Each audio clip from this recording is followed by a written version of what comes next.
बिस्मिल्लाहिर्रहमानिर्रहीम। अस्सलामुअलैकुम।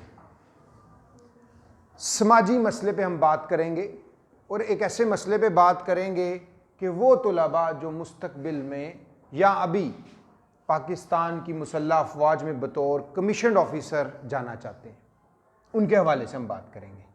और समाजी मसले के तौर पे एक ऐसा मसला है जिसके बारे में बात की जाती है कि आपकी कोई गर्लफ्रेंड है कि नहीं है, और अक्सर इस बात पे बात की जाती है, नौजवानों को ये मसाइल पूछा जाता है कि जिस बंदे की गर्लफ्रेंड नहीं है उसकी कोई इज्जत नहीं है। तो आज हम इसी पे बात करेंगे कि क्या वाकई ऐसा है कि इज्जत के लिए गर्लफ्रेंड का होना ज़रूरी है। यहाँ पे आप दो बातें समझ लें, एक इज्जत और एक शोहरत के हवाले से। ये जो शोहरत है ये और ये इज्जत, ये दो मुख्तलिफ चीज़ें हैं। शोहरत के लिए आप इंसानों के मोहताज होते हैं, इज्जत के लिए आप मोहताज नहीं होते। इज्जत अल्लाह ताला की तरफ से अता होती है, ये अल्लाह का इख्तियार है जो दिलों में डाला जाता है। मोबाइल सिग्नल्स की तरह इंसान के दिल में अलका किया जाता है कि वो इंसान उसकी इज्जत करता है। और हमेशा से आज के दौर के जो इंसान हैं उनके लिए ये बुनियादी बात है। देखिए ना, जो बंदा भी जिस बंदे को दिल से पसंद करता है उसके मौक़िफ़ को भी पसंद करता है, उसकी बात को समझता है। यही वजह है कि आजकल पैरोकार बनाए जा रहे हैं, मजहबी पेशवा जितने भी हैं या जो पीर साहबान वो अपने वो बनाने होते हैं। तो ये चीज़ें, ये जो इज़्ज़त है व तो इज़्ज़ु मन तशा, ये अल्लाह की तरफ से है। तो गर्लफ्रेंड का होने से कोई ऐसा बात ही नहीं है। देखें, जो दोस्त है, सबसे पहले हमने इसको समझना, ये दोस्त है क्या। कुरान के मुताबिक हज़रत इब्राहीम अलैहिस्सलाम खलीलुल्लाह थे, उनका लक़ब था अल्लाह के दोस्त। और कुरान के मुताबिक ही है, अला इन्ना औलिया अल्लाहि ला खौफुन अलैहिम वला हुम यहज़नून। और जो अल्लाह के दोस्त हैं, ना उनको गम है ना उनको परेशानी है। और जो सबसे बड़ा जो खौफ है इंसान के ऊपर, वो खौफ भूख का खौफ है, तो उससे निजात दिला दी जाती है इंसान को। तो जो दोस्त है वो एक, जो कुरान के मुताबिक एक ऐसा रिश्ता है जिसमें इंसान अपने आप को उसके सुपुर्द कर देता है। अब देखें ना, अल्लाह ने हज़रत इब्राहीम अलैहिस्सलाम को अपना दोस्त बना दिया। जब आतिश नमरूद, जो 2 माह तक लकड़ियां इकट्ठी की गई और मुसलसल 2 माह तक वो जलती रही, उसमें जब हज़रत इब्राहीम अलैहिस्सलाम को फेंका गया, तो जब वो उनको एक मंजनीक के ज़रिए से एक रवायत के मुताबिक 2 मील के फासले से जो थी वो आग का अलाव नज़र आता था। और रवायत ये थी कि काफ़ी दूर से उनको एक मंजनीक के ज़रिए से जब उछाला गया आग के अंदर फेंकने के लिए, तो जब वो आग के अंदर जा रहे थे लम्हाती, इस दौरान हज़रत जिब्राईल अलैहिस्सलाम हाज़िर हुए आपकी खिदमत में, हज़रत इब्राहीम अलैहिस्सलाम की। कहा कि ए इब्राहीम अलैहिस्सलाम, आपकी कोई मैं खिदमत कर सकता हूँ, आप मुझे बताएं कि मैं आपकी क्या मदद करूँ। तो हज़रत इब्राहीम अलैहिस्सलाम ने हज़रत जिब्राईल अलैहिस्सलाम से फरमाया, तुम क्या अल्लाह के हुक्म से आए हो। कहा नहीं, मैं अल्लाह के हुक्म से नहीं आया, मैं तो आया हूँ कि इतनी शदीद आग है और इस आग में आपको सिर्फ तौहीद के नाम पे आप खड़े हैं, अकीदा तौहीद पे आप खड़े हैं, तो नमरूद आपको उस आग में फेंकना चाह रहा है। तो आपने ये कहा कि जी मेरा दोस्त जाने, अगर वो उसकी रज़ा इसमें है कि मैं आग में जल जाऊँ तो मैं हाज़िर हूँ, लेकिन मैं सिर्फ मदद अपने दोस्त से मांगूंगा। तो अल्लाह ताला ने जब इस सारे देखा तो अल्लाह ताला ने आग को हुक्म दे दिया, कुलना या नारुकूनी बरदम व सलामन अला इब्राहीम, ए आग ठंडी और सलामती वाली हो जा हज़रत इब्राहीम। ये है दोस्ती। उसके बाद बेटा पैदा नहीं होता, बेटा पैदा हुआ तो फिर कहा इसको कुर्बान कर दो, कुर्बान करने को भी तैयार। साहिब औलाद होना बहुत बड़ी नेमत है, और वो औलाद जो एक सालों बाद मिली, उससे भी पहले जब बेटा पैदा हुआ तो उनको कहा अपनी बीवी को लेके खास जगह पे मक्का में जहाँ पे खाना काबा है उस जगह के करीब पहुंच जाए। सफ़ा मरवा एक पहाड़ आज भी मौजूद है, उसके पास उनको छोड़ दें।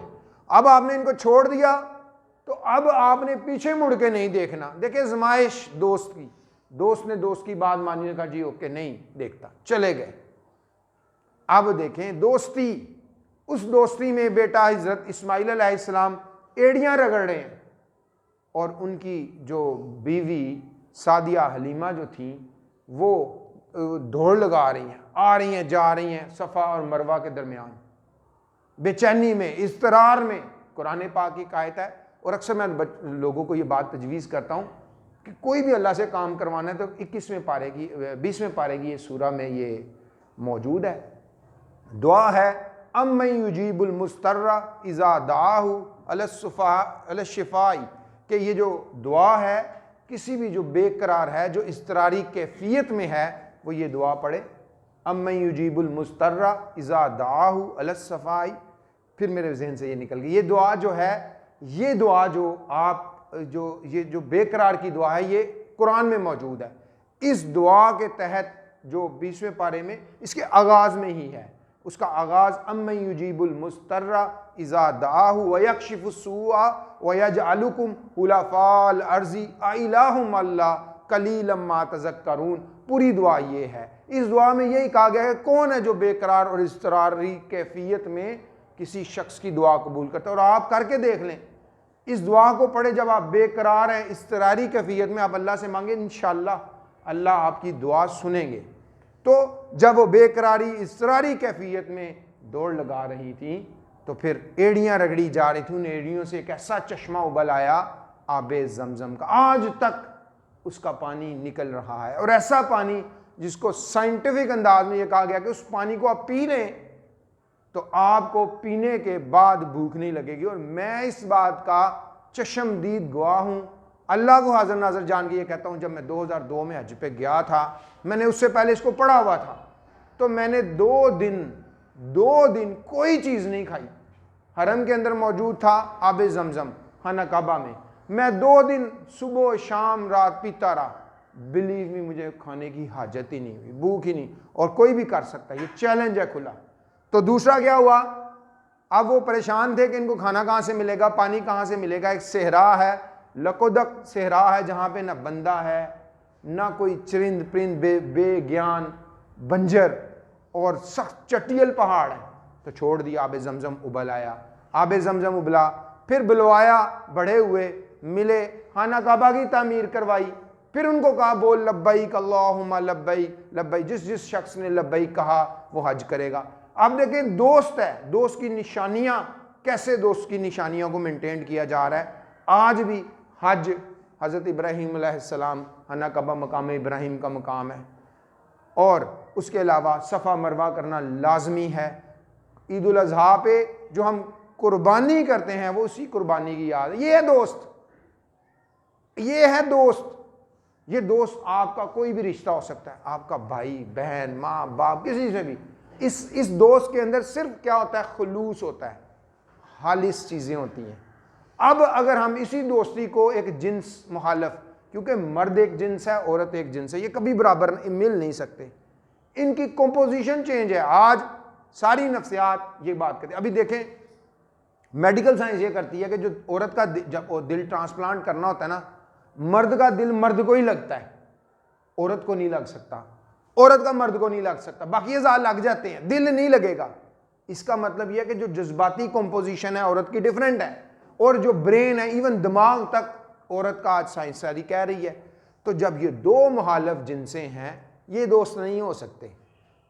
हाँ, निकाह करें, शादी करें, उसके बाद जो दोस्ती के तकाजे हैं उसको पूरे कर सकते हैं, क्योंकि उस दौरान फिर उनके अंदर, क्योंकि एक जिस्म की सेंटिटी है, जो इंसान को चूंकि लक़द हलक़नल इंसान फ़ी अहसनी तक़वीम करार दे दिया, बेहतरीन करार दे दिया, खूबसूरत बनाया और अशरफुल मखलूक़ात बनाया, जितनी भी ये मखलूक़ात इस कायनात में है उनसे बेहतरीन पैदा किया। तो अब जब वो नंगा कर दिया जाता है इंसान को, तो वो एक बड़ा बेहुदा नज़र आता है, उसकी सेंटिटी अजीब हो जाती है, वो एक गवार किस्म का शख्स नज़र आता है, उसकी जो अशरफुल मखलूक़ात है वो खत्म। अब देखें ना, सबसे बड़ी नेमत अल्लाह ने हमें लिबास दी है इस दुनिया में। कोई जानदार और लिबास नहीं पहनता, हम पहनते अपनी शर्मगाह को, क्योंकि शर्मगाह की बड़ी अहमियत है। इसकी हिफाजत करना हर शख्स की जिम्मेदारी है। और आप सल्लल्लाहु अलैहि वसल्लम की हदीस है कि जो शख्स जुबान की और शर्मगाह की हिफाजत की जिम्मेदारी देता है, मैं उसको जन्नत की जमानत देता हूँ। एक जुबान और एक आपका जो लिबास है, ये शर्मगाह को जो हिफाजत करता है, बड़ा अहम है। जब ये इन्ना शजरत ज़क़ूम कहा गया कि शजर ममनुआ का फल नहीं खाएं, जब फल खा लिया तो जो सबसे पहला काम क्या हुआ था, उनको बेलिबास कर दिया गया। हज़रत आदम अलैहिस्सलाम को और माई हवा को बेलिबास कर दिया गया। यहाँ पे एक बात हम करना चाहेंगे, जो हमने हलीमा सादिया की बात की है ना, उनकी बीवी का नाम हज़रत हाजरा अलैहिस्सलाम था, वो नहीं था। तो इसकी तस्दीक कर लें कि हलीमा सादिया तो आप सल्लल्लाहु अलैहि वसल्लम की रज़ाई वालदा थी, जिन्होंने आपको दूध पिलवाया था। ये हज़रत हाजरा अलैहिस्सलाम थी जो दौड़ी थी और सफ़ा मरवा के दरमियान। तो बात उस तरफ हम दोबारा आते हैं कि ये जो जिन्स है, ये जो हमारी मुखालिफ जो जिन्स है, एक औरत की जिन्स डिफरेंट है, मर्द की जो जिन्स है वो डिफरेंट। ये दोस्त नहीं हो सकते। हाँ, निकाह करके हो जाएं, क्योंकि जो सेंटिटी बता दी शर्मगाह की, उस हवाले से मर्द जब औरत दोनों निकाह कर लेते हैं, तब भी कहा गया है कि कम से कम आपस में देखें। आज मेडिकल साइंस ये बात कहती है कि जो इंसानी शर्मगाह को देखते हैं, उससे जो सबसे बड़ा काम ये होता है कि नज़र कमज़ोर होती है। कुदरती तौर पे वहाँ से ऐसी रेडिएशन है, या कोई अभी साइंस इस पर सोच रही, क्योंकि हमारा इल्म महदूद है, देख रही है। हदीस के मुताबिक शर्मगाह को देखने से आपकी जो बसारत है, कुव्वत बसारत, वो कमज़ोर होती है। उसके कमज़ोर होने की वजह से क्या होता है, उसके कमज़ोर होने की वजह से आपको नज़र के एनके कहीं को वैसे भी हो जाती हैं, लेकिन वन ऑफ द, और आज देख लें यूरोप में बहुत से लोग इस वजह से कि वो शर्मगाह की एक हिफाजत की जिम्मेदारी है। तो अब जब आप मर्द निकाह कर लेते हैं, आपके दरमियान जो पर्दा है, चूँकि आप एक मर्द और औरत, मियाँ और बीवी, हुन्ना लिबासुल लकुम व अंतुम लिबासुल लहुन, ये दोनों आपस में लिबास हैं। तो इसलिए वो उनका तक तो ठीक है, वो तब आप उनके दरमियान दोस्ती कर सकते हैं। लेकिन अगर आपकी शादी नहीं है तो आप दोस्ती कर लेते हैं। अब आप जो दोस्ती करते हैं, तो दोस्ती का रिश्ता तो ये है कि वो आपकी तमाम ज़रूरियात को, हर चीज़ को पूरा करे। अब आपने उसके साथ कॉन्ट्रैक्ट कोई नहीं है, निकाह का कॉन्ट्रैक्ट कोई नहीं, अल्लाह को सामने आपने अल्लाह को गारंटर नहीं बनाया इस ताल्लुक। ये क्यों कराया जाता है? इसकी माशरती अहमियत है। ख़ानदान जो है माशरे की इकाई है। कोई भी माशरा ख़ानदान से बनता है। जितने भी माशरे हैं सबसे पहले, और ख़ानदान में सबसे अहम रिश्ता मियाँ बीवी का है। इन हज़रत आदम और माई हवा जो थी, ये सबसे पहले मियाँ बीवी हैं। बाद में इनको जब साहिब औलाद किया गया, औलाद की नेमत से नवाजा गया, फिर ये माँ बाप बने। सबसे पहले ये मियाँ बीवी, और ये जो इनके दरमियान मुआहदा जो निकाह है, मुआहदा अलस्त, जो हमारा अल्लाह के साथ मुआहदा है, अना बिरब्बिकुम, कि हमारा जो रब है, तमाम रूहों ने बैक व आवाज़ में कहा था, जो हमारा मालिक है, तहलीक कार व रब है। ये हमारा अल्लाह के साथ अहद अलस्त है। यही है ना, मुनकर और नकीर जो कब्र में आपसे सवालात करेंगे, वो आपसे यही तो सवाल पूछेंगे, मन रब्बू का, तेरा रब कौन है? उस वक्त जिस बंदे ने ये बात बता दी मेरा रब अल्लाह है, तो इसका मतलब ये हुआ कि जो मुआहदा अलस्त था, जो सबसे पहला इंसान और अल्लाह के दरमियान मुआहदा हुआ था, उसके मुताबिक वो अपने हालत को तस्लीम करता है कि वहदहू ला शरीक लह।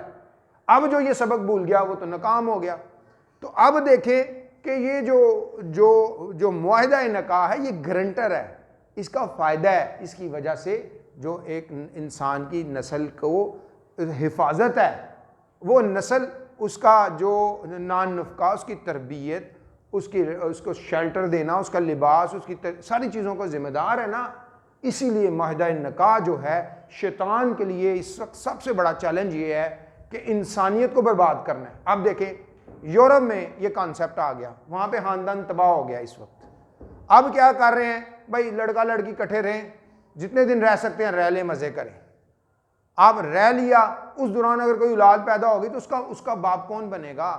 हमारी शरीयत ने तो ये बात कह दी कि चूंकि औरत ने निकाह नहीं किया, अपनी रजामंदी कर ली। जना तो हमारे माशरे, हमारे दीन में तो हराम इसलिए करार दे दिया बेसिकली औरत को तहफ़्फ़ुज़ देने के लिए कि अगर औरत खुदा न खास्ता किसी जना कर लेती है और जना के जो एवज़ उसका कोई औलाद पैदा हो जाती है, उस औलाद को कौन पालेगा? बाप तो कहेगा, मैं तो इनकार कर देगा। तो उसको किस तरह साबित किया जाएगा? वो क्या करेगी? या तो उसको कत्ल कर देगी अपनी बदनामी के बचने के लिए। अब वो जो नाहक औलाद, उसका क्या कसूर है? उसको क्यों कत्ल किया इन्होंने? और ये हो रहा है। तो यूरोप में क्या हुआ? अब इन्होंने कहा जी निकाह करने की जरूरत नहीं है, आप इकट्ठे रहें, कुछ अरसा रहें, चले जाएं। अब इसके पीछे जो असल मंतक है वो क्या है? देखें, हीनियस क्राइम है। इससे पहले पाकिस्तान में नूर, इस तरह के पाकिस्तान में केस नहीं हुए। नूर मुकद्दम का जो केस है इस्लामाबाद में, इस साल 20 जुलाई वाले दिन उसको कत्ल, ना सिर्फ कत्ल किया गया था बल्कि उसने बुरे तरीके से उसका सरतन से जुदा कर दिया। और यूरोप में ये हो रहा है। यूरोप में जब क्या होता है, गर्लफ्रेंड और बॉयफ्रेंड करके रहते हैं, अब रहते हैं 2-3 साल बाद आपस में लड़ाई हो जाती है या किसी वजह से वो एक दूसरे से दिल भर गया, छोड़ के साइड पे हो जाते हैं। अब होता क्या है, या तो औरत या मर्द किसी वक्त भी उनके दिमाग में ये बात आ जाती है, वापस रिपीट हो जाती है कि यार ये इस बंदे से मैंने दोबारा वो कॉन्ट्रैक्ट करना है, मुझे ये याद है। अब वो वहाँ उस वक्त वो उस बंदे को कहती है, वो कहते हैं भाई मेरी, या बंदा या बंदी, मर्द या औरत, वो कहता है जी मेरी ज़िंदगी किसी और औरत के साथ खुशगवार गुजर रही है, मैं तुमसे पनाह मांगता हूँ। अब वो क्या करेगी? अगर वो औरत है तो वो क्या करती है? वो फिर प्लान करती है मैं इसको कत्ल करूँगी। अगर मर्द है तो मर्द प्लान करता है कि मैं ये छोड़ता नहीं। आज कराची में मुबैना तौर पे मैंने जंग न्यूज़ को पढ़ा था। मेरा आज ये बात करने, इसीलिए इस मसले पे बात करने का मकसद ये था। आज ही का वाक़या है कि जंग न्यूज़ में, इंटरनेट का जो ई पेपर है, उसके अंदर एक खबर मैंने पढ़ी कराची की। मुबैना तौर पे ये कहा जा रहा है कि 75 साल नौजवान को एक औरत ने उसके टुकड़े टुकड़े कर दिए, उसका बाजू काट दिए, उसकी गला काट कूट के उसके टुकड़े करके कुछ उसने बाहर फ्लैट से बाहर फेंक दिया और खुद आराम से सो गई। किसी ने 15 को कॉल की, पुलिस आई। पुलिस जब आई तो पुलिस ने आके देखा कि वो जो अज़ा हैं इंसान के, वो बिखरे पड़े हैं फ्लैट में। वो मज़े से सोई हुई है, गो के वो उसके खून के धब्बे। उसने पहली इब्तदाई तौर पे जब पुलिस ने उससे पूछा तो उसने मुबैना तौर पे ये कहा कि ये मेरा हामन था, तो मेरा जो ये हामन था तो मैंने कत्ल नहीं किया। लेकिन पुलिस को जब ले गई तो जब बाद में उसने जियो न्यूज़ के साथ भी जो बात की, उसके अंदर भी वो ये कह रही थी ये मेरा शोहर नहीं है, बहनोई है। और ये कहा जा रहा है कि जो मरने वाला है वो ऑलरेडी किसी के साथ शादीशुदा है। तो कहने का मकसद ये है कि अगर आप इस बात की खोज करेंगे तो यकीनन नूर मुकद्दम में भी यही था। वो उस बंदे के साथ बगैर ताल्लुक के निकाह किए रह रही थी। अब वो जो हतून थी, मुबैना तौर पे जो कहा गया, अभी तक जो केस की डेवलपमेंट है, वो ये कह रही थी कि मैं अब इस बंदे के साथ नहीं रहना चाहती। वो ड्रंकन पर्सन था। अब उसने उसको अपने पास बुलवाया और बुलवाने के बाद उसको, उस नूर मुकद्दम को 20 जुलाई इसी साल के अंदर उसने उसको बुरे तरीके से तशद्दुद किया, फिर उसको ज़बह कर दी, उसको टुकड़े कर दिए, अल्लाह माफ़ करे। और ये वो वजह है, ये जितने भी ये कहते हैं ना लड़की लड़का, ये दोस्त उस सूरत हो सकते हैं कि ये निकाह कर लें। निकाह के बगैर अगर आप ये समझते हैं, ये नौजवानों को मेरा पैगाम है कि नौजवानों ये बात समझो, लड़का लड़की का कभी भी ताल्लुक दोस्ती का नहीं बन सकता बगैर किसी निकाह के। निकाह के बाद बनाएं, निकाह से पहले नहीं। अब आपसे ये अक्सर ये कहते हैं जी उसकी इज्जत, ये ज़िल्लत और रिसवाई का काम है। हम दो मुखालिफ जिन्स हैं, ठीक है। आज हमारा माशरा मखलूत यानी कि को एजुकेशन या को हो चुका है। ख़वातीन चूँकि हमारी आबादी का 56% है और हमारे नौजवान थोड़े हैं, और आज हर शोबे में ख़वातीन की नुमाइंदगी है, होनी भी चाहिए। इस्लाम इसकी मना नहीं करता कि औरत अगर अपनी जो उसको इज़्ज़त दिया, अगर वो औरत ये समझती है कि ये जो पर्दा है ये उसके ऊपर जबरन मसलत किया गया है, तो ये औरतों को ये बात समझनी चाहिए कि इस्लाम एक दीन फितरत है, complete code of, Wahid code of life है। खुशी, हमें खुशी की बात है। हम पहले हिंदू तवा में भी ये कहते हैं हिंदुओं का कोई मज़हब नहीं, कोई साबित कर दे हिंदू कोई मज़हब है। हिंदू तो तजर्बात, रसूम व रिवाज की किताबों में लिख के तो बना दी। असल तो इल्हामी चीज़ है जो अल्लाह की तरफ से नाजिल है, अल्हाम कर दी गई, जो आपको अल्हाम की गई वो असल चीज़ है जिसमें अल्हामी हिदायत। और हमारे पास अल्हामी हिदायत है। कुरान का आगाज़ सूरत फातिहा के बाद जो पहली सूरा है बकरा, उसका आगाज़ ही अलिफ लाम मीम ज़ालिकल किताब, आसमान से उतारी गई मुक़द्दस किताब है, उसमें कोई शक व शुबा नहीं है। हदायतवाज। और आज आपकी नफ्सियात इस बात को साबित कर रही है। नूर मुकद्दम का केस देख लें, ये मुबैना तौर पे जो आज रिपोर्ट हुआ है, शेख नज़ीर जो कहते हैं वो डॉक्टर था, 75 साल उसकी उम्र है, कितनी एक बंदा अपनी ज़िंदगी की पूरी इनिंग्स खेल चुका है, लेकिन जब उसने उसको कत्ल किया शदीद तरीके से किया।